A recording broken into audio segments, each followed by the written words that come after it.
नमस्ते सदावत्सले मातृभूमि। हम लोग बात करने जा रहे हैं नेपाल के नए प्रधानमंत्री बालेन शाह। बालेन शाह ने एक बयान दे दिया और वो बयान ये बता रहा है कि वो भारत से कितनी नज़दीकियाँ चाहते हैं, क्योंकि बालेन शाह की पूरी एजुकेशन भारत में ही हुई। बालेन शाह का पूरा कॉन्सेप्ट भी भारत का ही है। बालेन शाह एक नए यंग व्यक्ति हैं। हालांकि नेपाल एक बहुत छोटा सा क्षेत्र है, भारत के एक मिडिल क्लास के जो स्टेट होता है उस स्टेट के बराबर है, लेकिन फिर भी वो इंडिपेंडेंट है, इसलिए वो प्रधानमंत्री कहलाते हैं। बालेन शाह के विषय में ये कहा गया था कि भाई वो राइट विंगर हैं और लेफ्ट विंग के खिलाफ आए। जेनजी करके लेफ्ट विंग के खिलाफ राइट विंग आई और राइट विंग ने सरकार बनाई। वो उससे पहले काठमांडू के मेयर थे और मेयर रहते हुए भी उन्होंने मंदिरों का जिस प्रकार से जीर्णोद्धार करवाया था और बाकी चीज़ें की थी, वो मोदी जी की झलक उनमें दिखने लगी थी।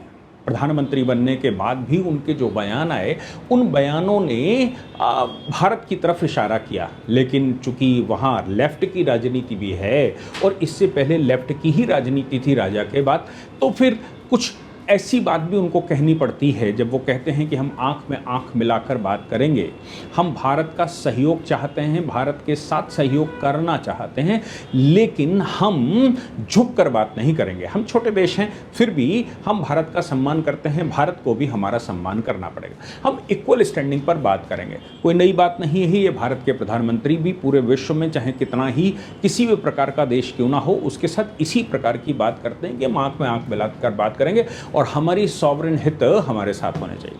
लेकिन कंट्रोवर्सी तब आ गई जब भारत और नेपाल के बीच में जो एक बड़ा विवाद बना हुआ था लिपु लेक का। लिपु लेक का विवाद इसलिए बना हुआ था क्योंकि भारत सरकार ने वहाँ एक बड़ी वो बिछाई, मतलब रोड बनाई। जब रोड भारत सरकार ने बनाई तो उस समय केपी शर्मा ओली प्रधानमंत्री हुआ करते थे। केपी शर्मा ओली ने लिपु लेक पास की जो 80 किलोमीटर की रोड भारत सरकार ने बहुत अच्छी सी बना दी और उसका कारण था कैलाश मानसरोवर की यात्रा थोड़ी सुलभ हो जाए। कैलाश मानसरोवर हमारी धरोहर है। हम नेहरू जी की वजह से उसको खो बैठे, वो अलग बात है कि तिब्बत को हमने छोड़ दिया। तिब्बत हमारा प्रोटेक्टरेट स्टेट हुआ करता था, नेपाल भी हमारा 1923 तक प्रोटेक्टरेट स्टेट हुआ करता था, श्रीलंका भी हमारा प्रोटेक्टरेट स्टेट हुआ करता। हमारा से मतलब अंग्रेजों के समय पर प्रोटेक्टरेट स्टेट हुआ करता था। प्रोटेक्टरेट स्टेट का मतलब है कि आप पूर्ण रूप से स्वतंत्र नहीं हैं, आपकी विदेश नीति हमारी होगी, आपका कम्युनिकेशन हमारा होगा और आपका जो फॉरेन अफेयर्स है वो सब हमारा होगा। मतलब आपके प्रोटेक्शन की जिम्मेदारी हमारी सेना करेगी।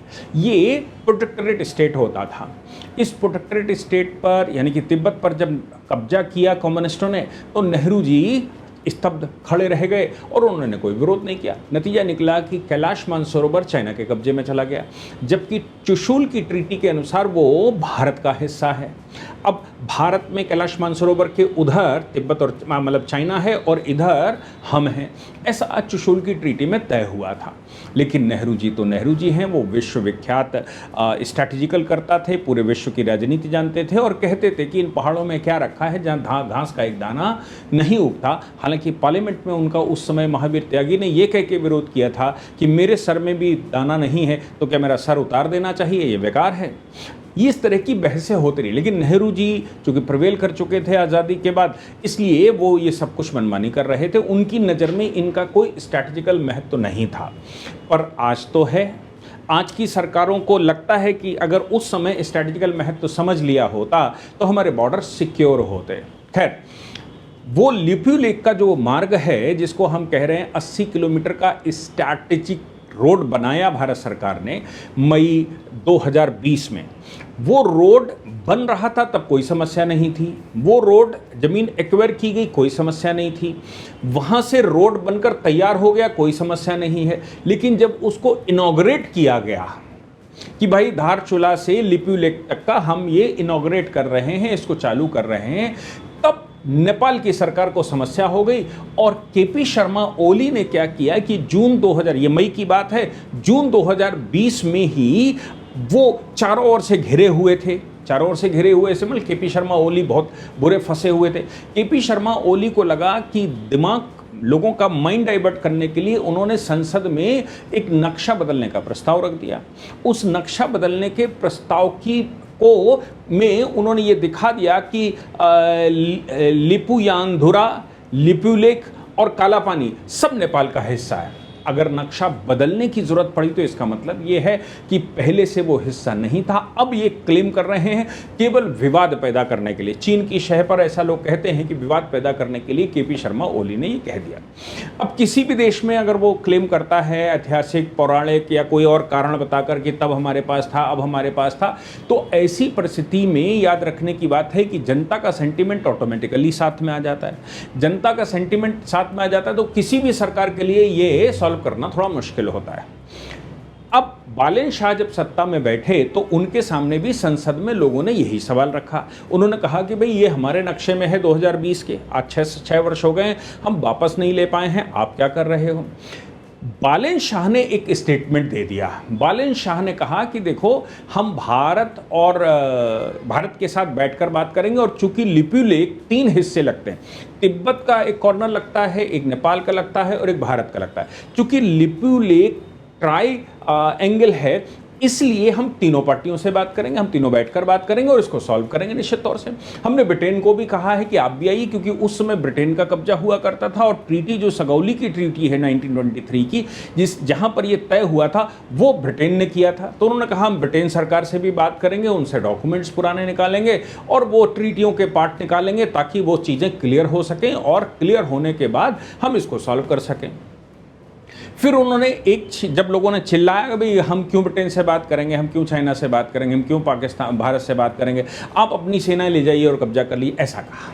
जब ऐसा कहा तो हम सब जानते हैं कि नेपाल की स्थिति ऐसी नहीं कि वो भारत या चाइना किसी से भी लड़ सके, लेकिन सरकार को दबाव में लेने के लिए कम्युनिस्ट इस तरह की बातें करते हैं, विरोधी भी करते हैं। बालेन शाह ने एक स्टेटमेंट दे दिया। बालेन शाह ने कहा कि भाई ऐसा नहीं है कि हमारी टेरिटरी ही भारत के कब्जे में है, भारत की टेरिटरी भी नेपाल के कब्जे में है। और बहुत सारी टेरिटरी, जब मैं प्रधानमंत्री बना तो उसके बाद मुझे समझ में आया या सुनने में आया या पता लगा कि भाई भारत की टेरिटरी भी नेपालियों के कब्जे में है या नेपाल के कब्जे में। चूंकि बॉर्डर हमारा बिल्कुल फिक्स नहीं है, ओपन बॉर्डर है, इसलिए, लेकिन जो नक्शे कह रहे हैं, जो वो कह रहा, उसके अनुसार हमारे लोग भी उस साइड में खेती करते हैं और कब्जा है। अब चूंकि ओपन बॉर्डर है तो सारे बॉर्डर पर फौज तो लगी नहीं, केवल वो दर्रों पर ही फौज लगी है, जो रास्ते वहाँ फौज लगी। इसलिए ये ओपन बॉर्डर का मतलब ये हो जाता है कि जो नक्शा कह रहा है उसके परे भी हमारे लोग वहाँ पर कब्जा किए हुए हैं, हमारा कब्जा है, नेपाल का कब्जा है। अब ये उनका कहना था कि बवाल होना स्वाभाविक था। नेपाल में तो बवाल हो गया, तमाम कम्युनिस्ट उठकर सामने आ गए, उन्होंने कहना शुरू कर दिया कि ये कॉम्प्रोमाइज़ कर गए हैं, ये बालेन शाह जो हैं वो भारत के सामने नतमस्तक हो गए हैं। अब ये नेपाल की टेरिटरी को भी भारत की टेरिटरी बताने लगे हैं। भारत ने जो कब्जा करके रखा वो तो करके रखा ही है, केपी शर्मा ओली ने जो नक्शा बनाया था, अब तो ये कहने लगे हैं कि साहब भारत की ज़मीन पर भी हमारा कब्जा है, यानी कि अब ये भारत को और ज़मीन देने को तैयार है। खैर उनका कहना ये नहीं रहा होगा। बाद में उन्होंने क्लैरिफिकेशन दिया, उन्होंने कहा कि देखो हमारे किसान ऐसे हैं जिनके खेत भारत में हैं, तो हम ये मान के चलते हैं कि नेपाल का नागरिक भारत में खेती करता है, भारत के बहुत बड़े भूभाग पर वो खेती करता है, जो कि सॉवरेंटिकली भारत का हिस्सा है। तो हमारा मतलब वो था, हमारा मतलब ये नहीं था कि सरकार ने कब्जा करके रखा है। हम डिप्लोमेटिक तरीके से इसको सॉल्व करेंगे, टेक्निकल एक टीम, ज्वाइंट टेक्निकल टीम बनाएंगे और हम ज्वाइंट टेक्निकल टीम बनाकर इसको सॉल्व कर लेंगे। करंट स्टेटस ये है कि जून 2026, मतलब जून शुरू हो गया है, जून 2026 उन्होंने कहा 97% रिजॉल्व हो गया है। फॉर्मर एम्बेसडर्स ने कहा कि बालेन शाह के आने के बाद भारत सरकार से जो वार्ता एम्बेसडर्स की होनी शुरू हुई है वो अब लगभग 97% रिजॉल्व हो चुका है। थोड़ी बहुत बात रहेगी। ये नो मैंस लैंड का डिस्प्यूट है। नो मैंस लैंड का मतलब होता है दोनों देशों के बीच में एक स्थान होगा और उस स्थान के बीच में, मतलब जो स्थान होगा वहाँ हमारे लोग खेती करने लगे, जबकि वो ओपन रहना चाहिए, नो मैंस लैंड होना चाहिए। उनका कहना ये भी है कि भाई योगी जी इधर से जो उत्तर प्रदेश से बॉर्डर लगता है, वहाँ तमाम मज़ारें बना के रखी थी, वहाँ तमाम मदरसे उधर से नो मैन लैंड में बना लिए थे, वो सब योगी जी ने बुलडोजर लगा कर तोड़वा दिए। तो उनका कहना है कि भारत सरकार भी इधर घुस आती है, जबकि नेपाल सरकार का मानना है कि भाई ये तो ठीक ही कर रहे हैं जो कर रहे हैं। लेकिन नो मैंस लैंड में कोई सेनाएं नहीं लगी हैं, नो मैंस लैंड में किसी प्रकार का इंक्रोचमेंट भारत ने नहीं किया। भारत ने सिर्फ मदरसे और वो जो बना लिया था, जो भारत की सॉवरेंटी और नेपाल दोनों के लिए खतरा था, उनको तोड़ा है। अब इस विषय को समझने के लिए बड़ा महत्वपूर्ण है कि ये ब्रिटेन को क्यों बीच में ला रहे हैं, क्योंकि बालन शाह कह रहे हैं कि हम ब्रिटेन से बात करेंगे और ब्रिटेन को भी बीच में डालेंगे, क्योंकि एक ट्रीटी हुई थी सगौली की, 1816 की जो ट्रीटी है, वो ट्रीटी 1814 से 1816 में नेपाल, एंग्लो नेपाल इसको कह लीजिए कि एक कन्फ्लिक्ट चल रहा था। गोरखा सरकार वहाँ बैठी तो वो सिक्किम में घुस गई, गोरखा सरकार वहाँ बैठी तो वो उत्तराखंड में घुस गई, वो हिमाचल में घुस गई। उसको लगा कि पहाड़ी क्षेत्र हम जीतते जाएंगे। अंग्रेज़ों को जब ये पता लगा कि भाई ये लोग गलत तरीके से घुस रहे हैं, तो उनको लगा कि ये हमारी सॉवरेंटी ही नहीं, केवल सिक्योरिटी में चैलेंज हो रही। तो दोनों का युद्ध हो गया। युद्ध होने के बाद 1923 में, मतलब जो 14, 16, 17, 18 में चला, 1923 में ट्रीटी हुई। 1923 की ट्रीटी में कुछ चीज़ें तय हुई और नेपाल को उसका लाभ हुआ। नेपाल को लाभ ये हुआ कि इससे पहले नेपाल, जो लोग कहते हैं नेपाल कभी वो नहीं रहा, कभी गुलाम नहीं हुआ, देखो उसको टेक्निकली समझना चाहिए। भारत में ब्रिटिश इंडिया और प्रिंसली स्टेट दोनों हुआ करते थे। प्रिंसली स्टेट का क्षेत्र लगभग 40% था, 60% में ब्रिटिश इंडिया। तो ब्रिटिश इंडिया तो सॉवरेन ब्रिटेन है, लेकिन जो प्रिंसली स्टेट हैं उनके राइट ब्रिटेन के पास थे। ऐसे ही नेपाल के जो एक्सटर्नल अफेयर्स हैं, नेपाल के जो आर्म फोर्सेस हैं, नेपाल की जो कम्युनिकेशन के मीन्स हैं, या फॉरेन पॉलिसी है कि वीज़ा नहीं दे सकता नेपाल, वो सब अंग्रेज़ों के पास थे। सिक्किम के भी थे, नेपाल के भी थे। तो नेपाल ऐसा नहीं कि वो स्वतंत्र था, राजा बैठा हुआ था। हमारे यहाँ स्वतंत्रता के समय पर बहुत सारे 550 राजा बैठे हुए थे, वैसे ही वो वहाँ पर बैठा हुआ था। 1923 की जब ट्रीटी हुई तो ये तय हो गया कि भाई महाकाली रिवर जो नेचुरल बॉर्डर है, वो महाकाली रिवर पश्चिम में और मैची रिवर ईस्ट में, ये बॉर्डर तय हो गया। 1923 में जब ब्रिटिश रेजिडेंस वहाँ बैठने लगा। ब्रिटिश रेजिडेंस उससे पहले भी बैठता था। ब्रिटिश रेजिडेंट सब जगह प्रिंसली स्टेट्स में बैठता था, नेपाल में भी बैठता था, और फॉरेन पॉलिसी ब्रिटिश गवर्नमेंट के पास होती थी। 1923 में जब नेपाल को उन्होंने हराया, तो हराने के बाद 33% टेरिटरी वापस ले ली, जो गोरखाओं ने उस समय इनके प्रकार ने कब्जा कर ली थी। अब ये जो ज़मीन वापस ले ली तो ट्रीटी तय हुई। ट्रीटी में नेपाल ने कहा कि हमें सॉवरेंटी वापस दे दो, हमें अपना निर्णय लेने की शक्ति दे दो। तब नेपाल 1923 में सॉवरेंटी उनकी वापस की गई और लीग ऑफ नेशंस में उनको सदस्य बनाया गया। उससे पहले सब कुछ उनका ब्रिटिश गवर्नमेंट तय करती थी, तो उनको राइट दे दिया गया कि भाई हम लीग ऑफ नेशंस में तुम्हारा वो डलवाए दे रहे हैं और तुमको इंटरनेशनल पर्सनालिटी घोषित कर रहे हैं। ब्रिटेन था उस समय, 57 देशों पर उसका राज्य था, और लीग ऑफ नेशन का भी सबसे भारी मेंबर अमेरिका भी हल्का था उसके सामने, तो वही सबसे भरा हो जाता।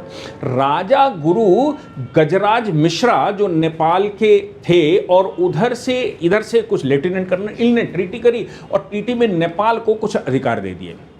1800 जब हम बात कर रहे हैं कि 1923 की तरफ, 1923 में नेपाल को कुछ विशेष अधिकार दिए गए।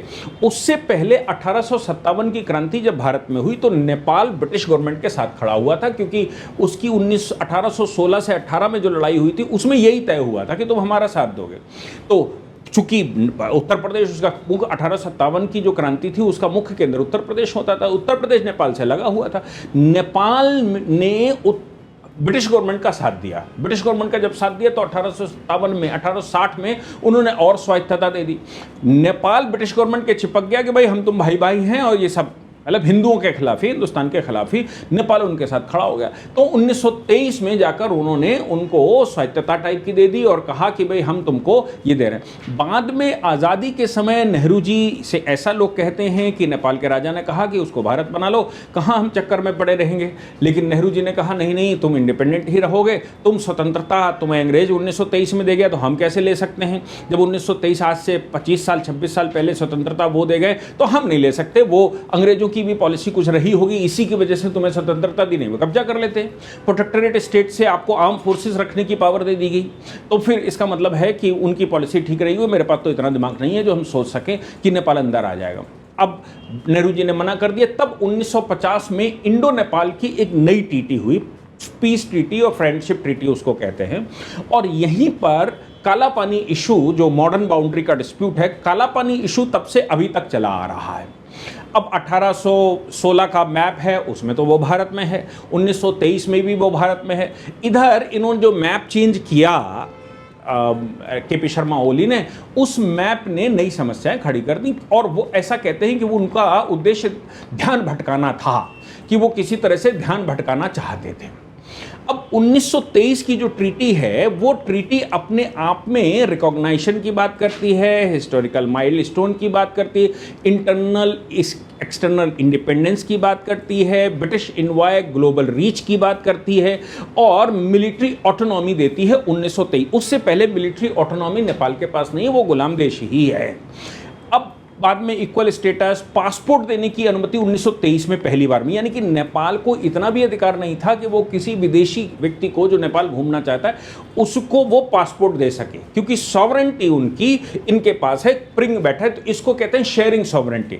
ब्रिटिश इंडिया और इनकी शेयरिंग सॉवरेंटी है। अगर 1923 की ट्रीटी के बावजूद, 1923 की ट्रीटी के नेहरू जी चाहते तो नेपाल भारत का हिस्सा होता, लेकिन नेपाल भारत का हिस्सा नहीं बनाया। उसका कोई कारण हो सकता है कि नेहरू जी के दिमाग में कोई बात रही होगी, भाई वो ज़्यादा ज्ञानी थे, वो ज़्यादा होशियार थे, वो बहुत काबिल व्यक्ति थे, इंटरनेशनल पॉलिसीज़ को जानते थे, और भारत एक खोज नाम का उन्होंने किताब भी लिखी थी। लेकिन इसका भारत के लिए, लिपुलेख दर्रे का भारत के लिए क्या इंपॉर्टेंस है, ये प्राचीन काल से चला आ रहा है। मैं आपको बताऊं कि कैलाश मानसरोवर हमारा पहला तीर्थ स्थल है, संसार का सबसे पहला और सबसे बड़ा माना जाता है, और सभी का माना, मुसलमान भी बहुत सारे कहते हैं महादेव को हम मानते हैं।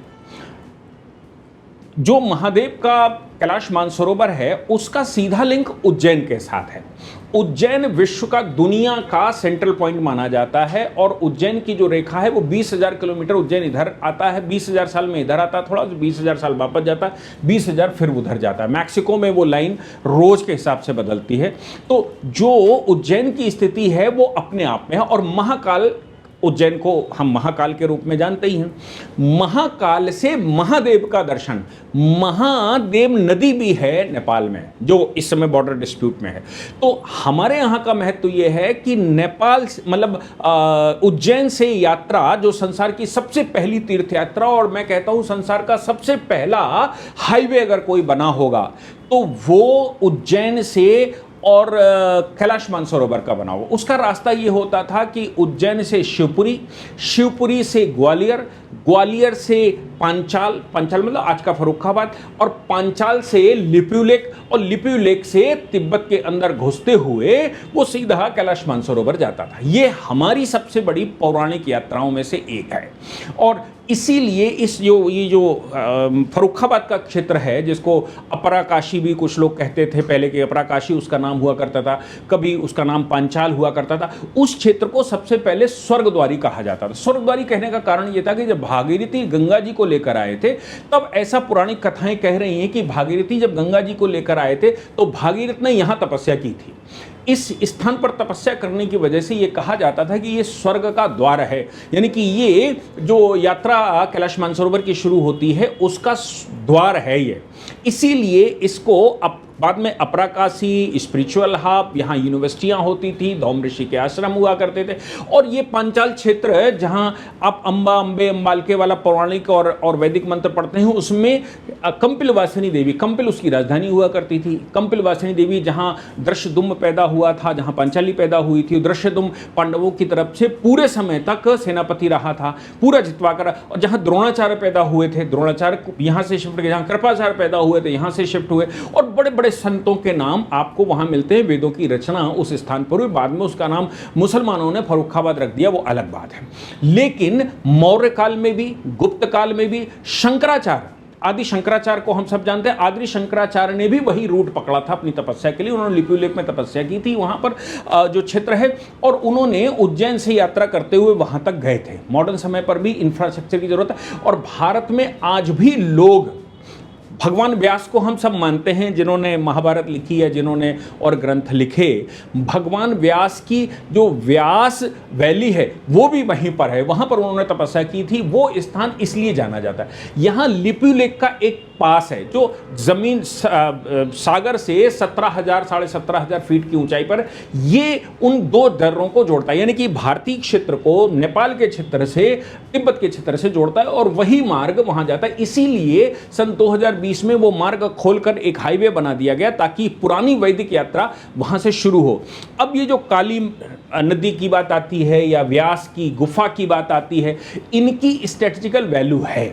मॉडर्न टाइम पर हम कह सकते हैं कि वो क्षेत्र पर 80% इंफ्रास्ट्रक्चर बन चुका है।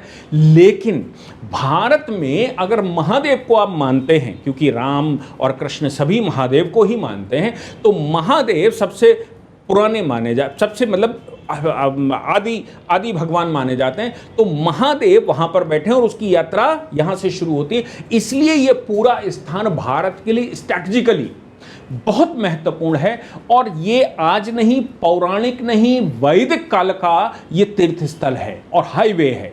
इसलिए मैं कहता हूं कि इसको विशेष पर्यटन स्थल की तरह डेवलप करने की जरूरत है।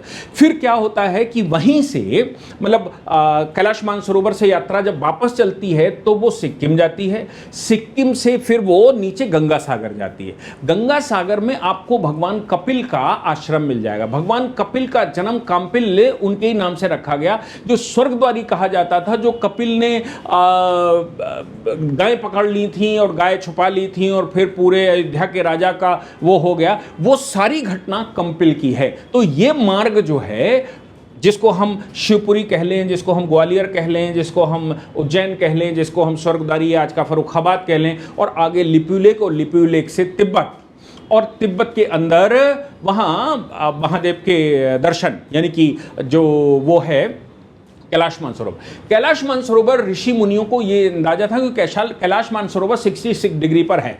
ऐसा कहते हैं कि कैलाश मानसरोवर के कुछ स्थानों पर आयु बढ़ जाती है, तो संत वहाँ पर जाते थे, उन घाटियों में तपस्या करते थे। तो संत वहाँ जाकर अगर वो 2 महीने रहते थे तो ऐसा कहते हैं कि 20 साल उनकी आयु कम हो जाती थी। और कुछ स्थान वहाँ ऐसे भी हैं जहाँ आयु बढ़ जाती है। किसी व्यक्ति की आयु 20 साल है तो वो 40 साल हो जाती है।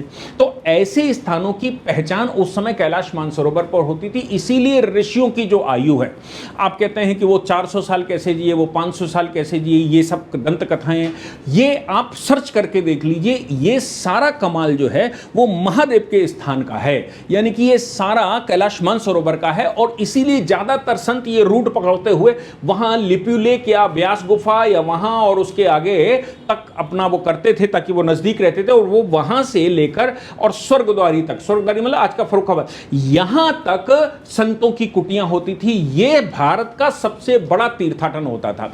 इसलिए ये जो लिपुलेख की बात आती है, ये जो काला पानी की बात आती है, और ये जो सबसे इंपॉर्टेंट वहां से रूट की बात आती है, ये सिर्फ इसलिए आती है क्योंकि भारत के ग्रंथों में मेंशन है। आप पुराणों में ये मार्ग मेंशन है, पुराणों में इसकी महत्व मेंशन है और बताया गया है। आप चाहें तो आजकल तो AI का जमाना है, इसको टाइप करके देखिए, वो बताएगा सब कुछ। इसलिए ये बहुत महत्वपूर्ण है। लेकिन बालेन शाह ने जिस प्रकार से उदारता दिखाई और कहा है कि भाई हमारे पास भी तो उनके क्षेत्र हैं, बैठकर बात करेंगे, हमें लड़ने की जरूरत नहीं है। वो बता रहा है कि बालेन शाह की दिशा क्या है, बालेन शाह मोदी जी से प्रभावित कितने हैं या भारत की तरफ कितने इंक्लाइंड हैं। वो चाइना से बात तो इंटरनेशनल पर्सनालिटी होने के नाते करेंगे ही, लेकिन वो भारत से विवाद के मूड में बिल्कुल नहीं है। वो भारत के साथ कंधे से कंधा मिलाकर नेपाल को ऊंचाइयों पर ले जाना चाहते हैं, नेपाल को प्रतिष्ठा दिलवाना चाहते हैं, नेपाल को एक स्थान देना चाहते हैं। ये मैं समझता हूं कि उनका जो बयान आया वो नेपाल में हंगामा होना स्वाभाविक है, लेकिन ये सारा कुछ जो उनका बयान है वो बयान भारत के पक्ष में जाता है और भारत नेपाल संबंधों के पक्ष में जाता है, जो कि ऐतिहासिक मोड़ लेने वाला है। जय हिंद, जय भारत, वंदे मातरम।